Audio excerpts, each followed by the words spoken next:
It is time for Political Breakfast. Hurricane Milton is making news today, but memories and the effects of Helene are not lost on Georgia. Both Republicans and Democrats are crossing the political divide to work together to help those still affected. For instance, Governor Brian Kemp and Donald Trump band together near Augusta to comfort storm victims.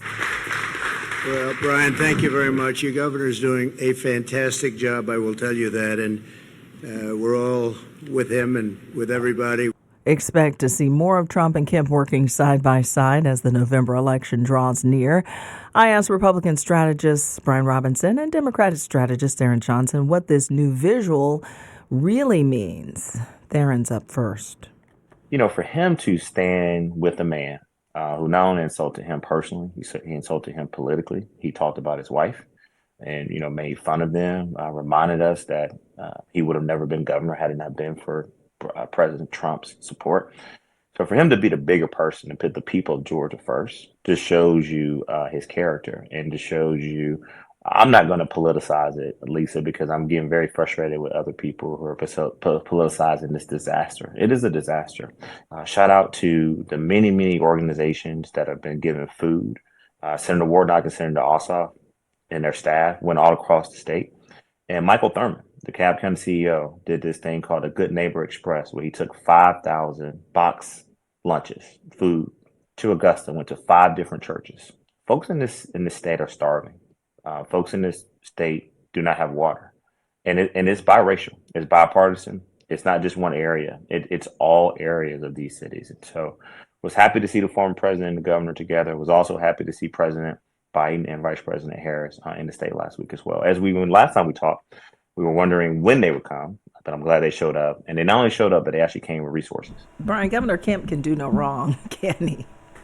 He certainly knows how to handle a crisis and knows what to do, has great instincts when it comes to that. And he's somebody who likes being out with the people. He likes being out in the state, away from the Capitol, away from the governor's mansion, where he can put on some jeans and some boots and sort of get out there and get your hands dirty the way he would on the farm where he and his family live.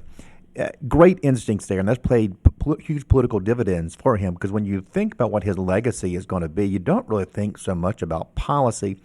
You do think to some degree about economic development, but he's really been defined by the crises that he has faced, that being COVID, that being the 2020 election that came down to 12,000 votes, where he had to make some really important decisions that had massive national and international consequences. And as we come into the last few weeks of this election, I don't think there's still a lot of love lost between Kemp and Trump. I don't think anybody is pretending otherwise. We have to see this through the lens of self-interest properly understood. It is in Brian Kemp's best interest that Trump win Georgia and win it by a healthy margin. Think of it through that framing. And he is, as always, a very agile and wily political operator. With the focus on the 2024 presidential race, though, Tharon, what did this appearance do? Did it put a dent in the Democratic race? Did it hurt Kamala's chances here in Georgia?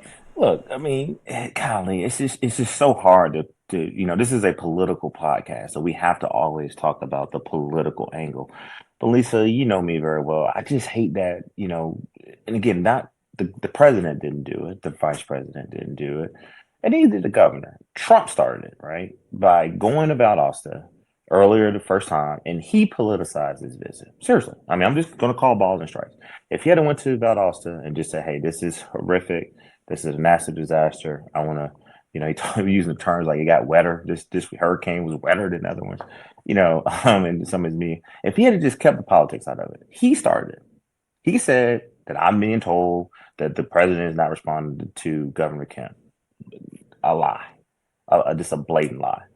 So then when that happens, Lisa, as you know, you've been a journalist for decades, then you have to respond and protect yourself.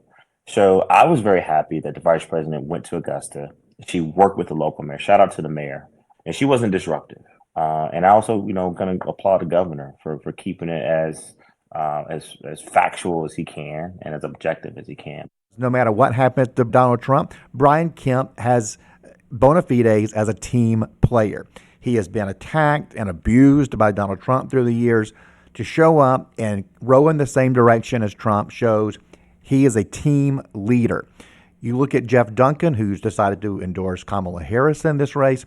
His career in Republican elected politics is over. There will not be a time when they cycle back to him. It will not happen.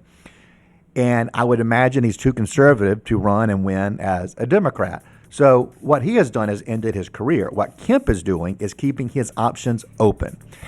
That was Republican strategist Brian Robinson and Democratic strategist Tharon Johnson on our latest episode of Political Breakfast. You can find the full podcast up today on WABE.org or wherever you get your free apps. Amplifying Atlanta, this is WABE 90.1.